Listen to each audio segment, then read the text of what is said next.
जय श्री राधे। अभी हम डिस्कस करेंगे हेनरी फ्योल के principal.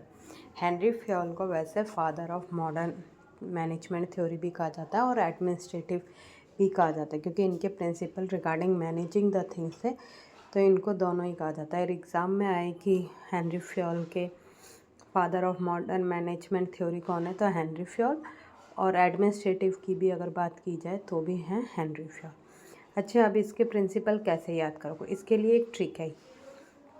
You to die with Oscar. Oscar award सभी को चाहिए, तो you to die with Oscar.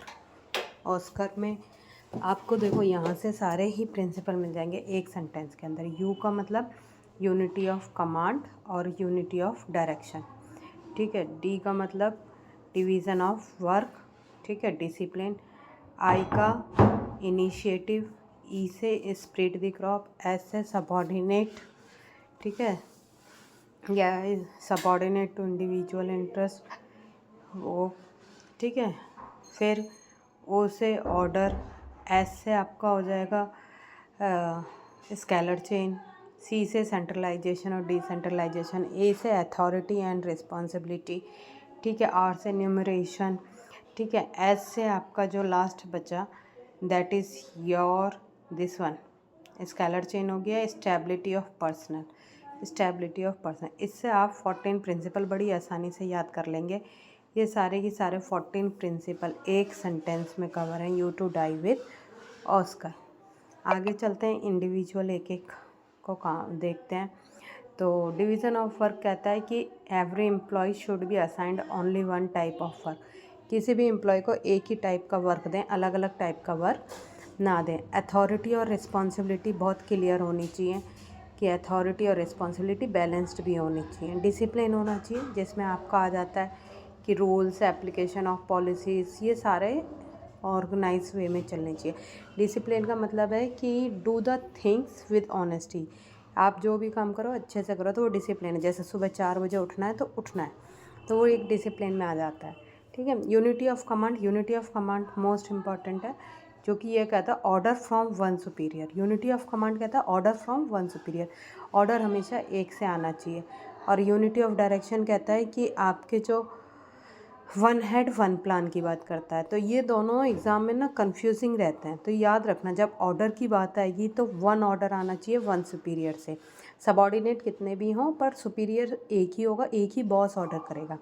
और यूनिटी ऑफ डायरेक्शन कहता है कि वन हेड वन प्लान, ठीक है। नेक्स्ट कहता है subordination of individual interest to general interest. Individual interest मतलब एम्प्लॉय के इंटरेस्ट को भी ऑर्गेनाइजेशनल इंटरेस्ट बना दिया जाए, ठीक है। रिम्यूनरेशन ऑफ पर्सनल, एम्प्लॉयज़ को सफिशेंट आप क्या करने चाहिए और पेमेंट होनी चाहिए, ताकि उसको ये ना लगे मैं अंडर पे हूँ, ठीक है, उसको वो डिससेटिस्फाई ना रहे। सेंट्रलाइजेशन का मतलब होता है पावर इन वन हैंड, मतलब फ्यू के कुछ लोगों के हाथ में हो। और डिसेंट्रलाइजेशन की सब में ही पावर बांट दी गई है।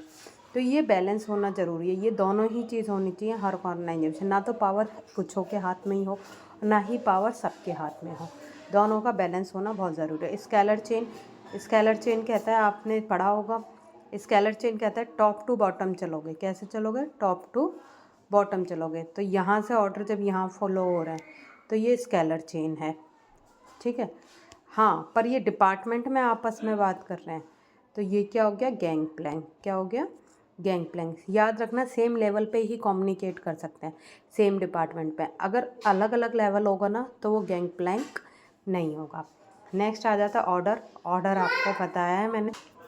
ऑर्डर, ऑर्डर का मतलब होता है कि आप जो है अप्रोप्रिएट ऑर्डर सबॉर्डिनेट को मिलना चाहिए प्लेस, ठीक है। जिसमें मटेरियल ऑर्डर भी आता है, जिसमें ये कहा जाता है कि प्लेस पे चीज़ें होनी चाहिए, ठीक है। ये सारी बातें जो कही जाती हैं। नेक्स्ट आपका जो कहता है इक्विटी। इक्विटी कहता है कि सबको एक तरह का देखोगे, डिफरेंट रिलीजियंस हों, ऑर्गेनाइजेशन में कितने भी वर्क कर रहे हो सबको एक जैसा ही रखोगे, इक्विटी रखोगे उनके साथ, ठीक है, ठीक है। नेक्स्ट कहता है स्टेबिलिटी ऑफ टेन्योर। टेन्योर का मतलब यहाँ पे पर्सनल है कि स्टेबिलिटी ऑफ पर्सनल कहता है कि अपने एम्प्लॉयज़ को जाने नहीं देने चाहिए, मतलब वो जॉब सिक्योरिटी प्रोवाइड करो, वो आपकी ऑर्गेनाइजेशन में रहें। इनिशिएटिव यहाँ पे क्या है? इनिशिएटिव का मतलब है कि आप सबॉर्डिनेट को डिसीज़न मेकिंग में इन्वॉल्व करो, उसके अगर इनोवेटिव आइडियाज़ हैं तो उसे अप्रिशिएट करो। वो स्प्रेड द क्रॉप कहता है कि सबके साथ इंडिविजुअल मतलब सबके साथ एक साथ होके काम करना है, मतलब एक टीम वर्क की तरह काम करना है। स्प्रेड द क्रॉप का सिंपल मीनिंग है टीम वर्क। आप इसी तरह से इसके कीवर्ड्स हैं जो एग्ज़ाम में मोस्टली पूछे जाते हैं, तो आप इन कीवर्ड्स को बड़े ध्यान से समझना।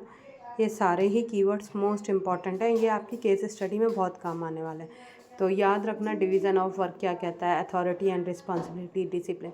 ये कीवर्ड्स आपको केस स्टडी सॉल्व करने में बहुत हेल्प करेंगे, जो आपको बताएंगे कि कैसे आप ये वर्ड एग्जैक्टली आपको मिल जाएंगे वहाँ पे। तो आप थोड़ा सा केस पढ़ोगे तो उसमें बहुत हेल्पफुल होंगे, और ये कीवर्ड्स आपको प्रिंसिपल भी मेमोराइज़ करने में काफ़ी हेल्पफुल रहेंगे। अगर आपको किसी भी तरह की क्वेरी है, कोई भी डाउट है, you can comment on particular video. इसी के साथ मेरा ये प्रिंसिपल ऑफ हेनरी फ्योल ख़त्म होता है। If you have any query you can ask me. Have a nice day. Thank you.